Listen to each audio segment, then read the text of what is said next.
तो दोस्तों, कैसे आप सभी? आशा करता हूं आप सब बिल्कुल ठीक होंगे। दोस्तों, कहानियों में मेरे साथ जुड़ने के लिए आपका बहुत बहुत धन्यवाद। मैं अपने इस चैनल पर लोगों की सच्ची आपबीती बताता हूं। उम्मीद है आपको सुनकर जरूर अच्छा लगेगा। मेरा नाम सुघेन सिंह है। मैं विकास नगर का रहने वाला, जो कि बिलासपुर में, जैसा कि मैंने सभी दोस्तों को मेरी पहली स्टोरी में बताया था कि मैं भूत प्रेत इन सब में नहीं मानता, लेकिन कभी कभी आप लोग समझ सकते हैं।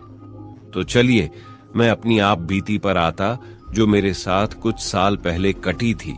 मैं अपने किसी जरूरी काम से गांव गया था, जो कि मुंगेरी गांव से लगभग 10 से 15 किलोमीटर की दूरी पर है। गांव का नाम मानिकपुर है, जो कि गड़ा मोड़ के पास है। कहा जाता है कि उस गांव में काला जादू और भूत पर इन सब का अभी भी होना पाया जाता है। वाकई ये सब काफी खतरनाक होता है। सच कहूं, आज से 2 साल पहले एक लड़के को जिन्न ने काफी परेशान किया, ऐसा मुझे एक भाई ने बताया था। मैंने कहा कि मैं नहीं मानता ये सब। मैंने ऐसे ही उसे कुछ कुछ कहा और सीधा घर के अंदर चला गया। वैसे मैं आप सभी को बताना भूल गया कि मैं जिस जगह पर घर आने से पहले बैठा था, वह जगह एक तालाब के पास थी। मैं और रोशन, हम दोनों तालाब के किनारे बैठे थे। रात के लगभग 10 बज रहे होंगे और ऐसे में गांव का माहौल तो आप जानते ही होंगे। खैर, इस बारे में मैं आपको क्या ही बताऊं। हम दोनों अपने अपने मोबाइल पर वीडियो देख रहे थे कि तभी मेरा ध्यान तालाब के पानी की ओर गया। मैंने देखा कि एक सांप हमारी तरफ ही आ रहा था। देखते ही देखते उसके कुछ ही पल के बाद ठीक उसके पीछे दूसरा और फिर तीसरा। जब मैंने पाया कि वह हमारी तरफ आ रहे थे, तो मैंने तुरंत ही रोशन तो वॉच लाई। मैंने उससे कहा कि देख, सामने पानी में। उसने टॉर्च जलाया और देखा। इसके बाद उसने मुझसे कहा कि भैया, आपकी नजर तो बहुत तेज है, इतने अंधेरे में भी आपने ये सब देख लिया। सच कहूं तो यहां रुकना ठीक नहीं, अब घर चलते हैं। दोस्तों, इसके बाद हम दोनों खराब हैं सोने के लिए। वैसे मैं आप सभी को बताना चाहता हूं, ये मेरी नींद हर जगह नहीं पड़ती है। हम दोनों थोड़ी देर बात करने के बाद सोने लगे। मेरी जैसे ही आंख लगी कि तभी रोशन ने कहा कि भैया, मुझे वॉशरूम जाना है। घर का बाथरूम घर के बगल 200 मीटर के आसपास था। सब कुछ होने के बाद हम दोनों जैसे ही बिस्तर पर ले गए, तो मैंने किसी के गुर्राने की बात सुनी। मैं कुछ कहता कि तब तक वह भी उठ गया। मुझसे पूछने लगा कि क्या आपने किसी के गुर्राने की बात सुनी? मैंने कहा हाँ। फिर हम दोनों दोबारा सोने लगे। थोड़ी देर बाद किसी की लोहा ठोकने की आवाज आई। मैंने कहा, इतनी रात में कौन होगा जो लोहे से काम कर रहा होगा? अचानक कुत्तों को भागना चालू हुआ और करीब 1 मिनट तक भौंकते रहे। ऐसा लगा मानो जैसे उन्होंने पता नहीं क्या देख लिया हो। एक ही पल में कुत्ते अचानक शांत हो गए। ऐसा लगा मानो कि अचानक ऐसा क्या हुआ, एकदम चुप हो गए। उस वक्त मेरे मन में एक बात आई। सोचा कि गेट खोल के देख ही लेता हूं कि आखिर बाहर यह सब क्या हो रहा है, लेकिन उसने मना कर दिया। खैर, सोना ही ठीक समझा कि थोड़ी ही देर में अचानक शरीर में एक दबाव सा पैदा हुआ। ऐसा लगा मानो कोई हमारी छाती पर बैठा। मैं तो तुरंत ही उठ गया। मैंने देखा कि रोशन भी तुरंत ही उठ गया। मैंने उससे पूछा कि क्या हुआ तुझे? दोस्तों, उसने जो कहा वह सुनकर मैं खामोशी गया। उसने कहा कि भैया, ऐसा लग रहा है कि कोई मेरी छाती पर बैठा है। मैंने उसे तुरंत ही कहा कि यार, मुझे भी ऐसा ही लगा। संबंध नहीं आ रहा था कि हम दोनों को एक साथ ही एक ही समय पर ऐसा कैसे हो सकता है। मैंने गुस्से में आकर गाली दी और कहा कि जो कोई है सामने आए। ये लुक्का छुपी मुझे पसंद नहीं। इसके बाद माहौल एकदम शांत हो चुका था। थोड़ी देर तक हम ऐसे ही बैठे रहे। मैंने कहा, यार, हमें बाहर नहीं निकलना था। बाहर आते ही हमारे साथ ये सब होना शुरू हो गया। उसने कहा कि भैया, शायद कोई बुरी शक्ति हमको बाहर देखी होगी और हमें पता नहीं चला। सच कहूं तो यह आप बीती जिसके ऊपर पेपिटी है, ये बहुत सिर्फ वही समझ सकता है। आशा करता हूं कि आप सब भी मेरे इस आप बीती को सच मानोगे। ट्रस्ट कमेंट्स जरूर कीजिएगा। धन्यवाद। मेरा नाम सूरज सिंह राणा है। मैं आगरा से बिलोंग करता हूं। जो मेरे साथ हुआ वह बताना चाहता हूं। आज से 1 साल पहले जब मैं जयपुर गया था। जयपुर में मेरा एक दोस्त रहता है। उसका बर्थडे था। उसने मुझसे बहुत रिक्वेस्ट की कि तुझे आना ही होगा, चाहे कुछ भी हो जाए। मेरे दोस्त का नाम अनिल है। मैं जयपुर पहुंच चुका था। मुझे देखकर वह बहुत खुश हुआ। हम दोनों ने पूरी पार्टी एंजॉय की, जिसके बाद हम दोनों थोड़ा बाहर टहलने के लिए चले गए। दोनों ने बहुत सारी बातें की और बातों ही बातों में हम अपने रूम से कब 2 किलोमीटर आगे निकल गए, पता ही नहीं था। करीबन 12 बज गए थे। हम दोनों बातें करते करते हाईवे पर पहुंच चुके थे। टाइम देखा तो 12:15 हो चुके थे। मैंने अनिल से कहा कि हमें बहुत देर हो चुकी है, अब हमें घर चलना चाहिए। तो उसने कहा, यार तू इतने दिनों बाद आया है, थोड़ी देर और रुक जा। मैंने कहा ठीक है। फिर हमें तकरीबन 1 बज चुका था। मैंने कहा अनिरुद्ध चलते हैं, उल्टी गुस्सा करेगी। दोस्तों, अनिल की मां उसी के साथ रहती थी। खैर अनिल मान गया। उसने कहा चल थोड़ा ही आगे जाते हैं। चलते चलते मैंने देखा एक लड़की हाईवे की 60 खड़ी थी। मैंने दलील से कहा, अनिल देख वहां एक लड़की खड़ी है, वह भी इतनी रात को शायद कुछ परेशान सी लग रही है। अली ने तुरंत कहा, चल ठीक है, पूछते हैं कि क्यों खड़ी है। हम दोनों उसके पास गए और हमने पूछा कि माम, आप इतनी रात को यहां अकेले क्या कर रही हो। लड़के का जवाब था कि मैं यही रहती हूं, मेरा घर यही पास में, जॉब से लेट हो गई, आज काम ज्यादा था, बस और कोई बात नहीं।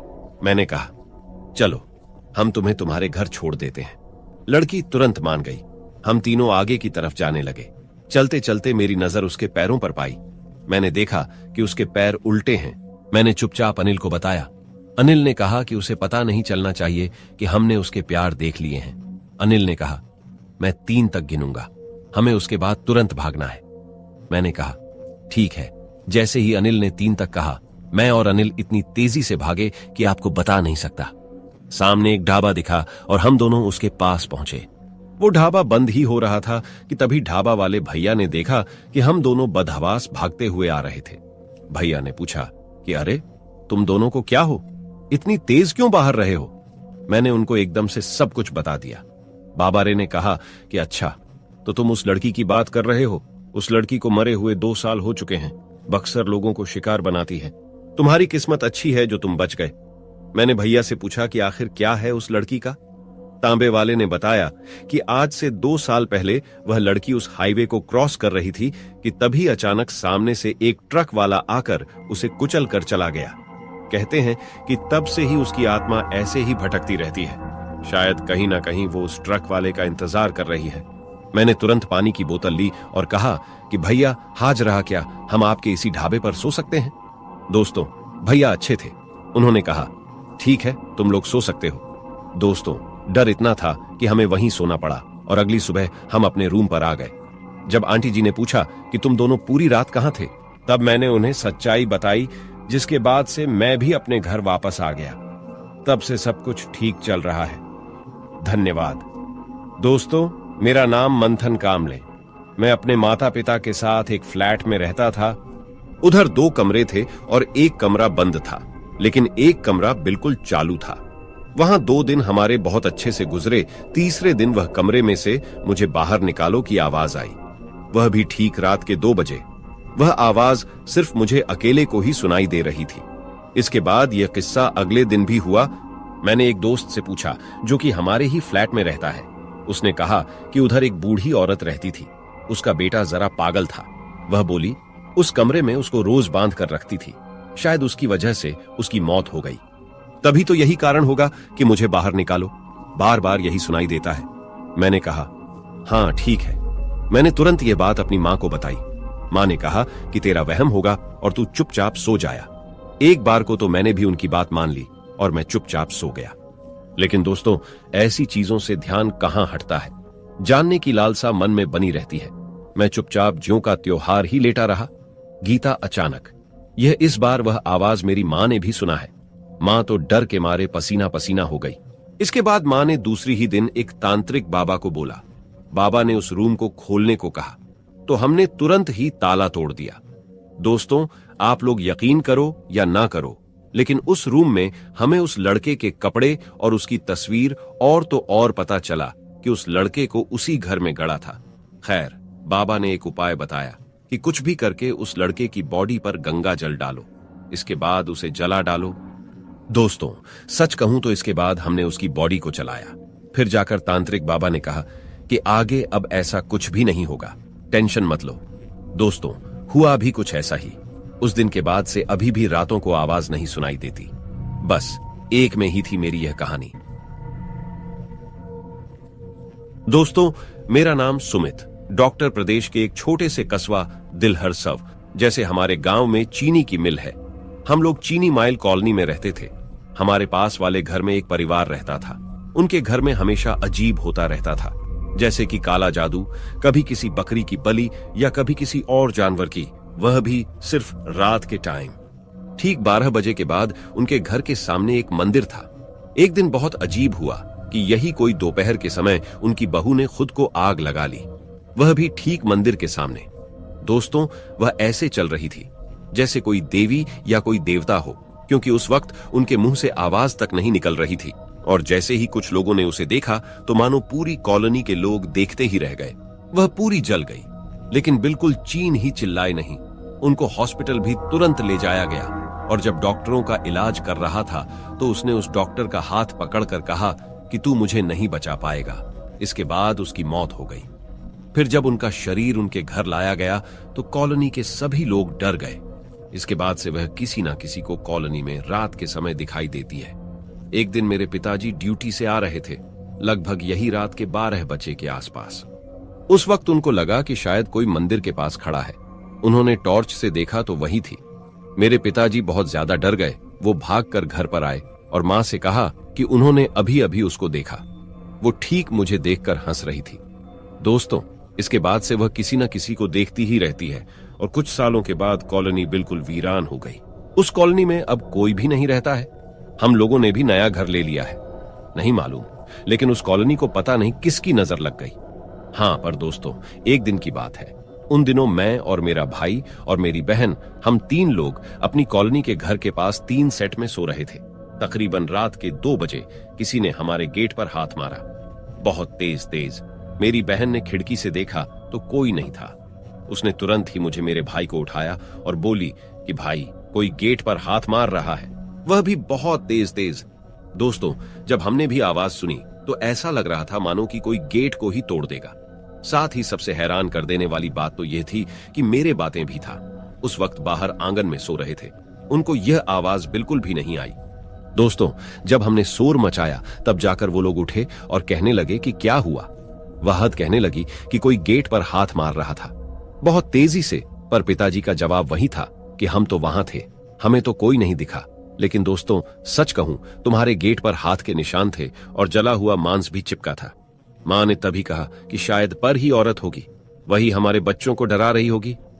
मां ने हवा में बहुत सारी गालियां थी। दोस्तों, उस घटना के कुछ दिनों बाद पिताजी को कुछ काम के लिए दूसरे शहर जाना पड़ा, तो घर में मैं और मेरा भाई और मेरी मां थे। उन दिनों गर्मी का मौसम था। हम लोग आराम से सो रहे थे, लाइट भी नहीं थी। मां ने बहन से कहा कि तुम अंदर जाओ और सो जाओ, हम लोग बाहर सो जाते हैं। हम लोग चुपचाप सो गए। दोस्तों, तकरीबन रात के 12:40 पर हमारी नीम की पेड़ की एक मोटी टहनी अपने आप टूट गई। उस टाइम ना तो हवा चल रही थी और ना कुछ और। हैरान कर देने वाली बात तो यह थी कि उस नीम के पेड़ के नीचे हम लोग सो रहे थे।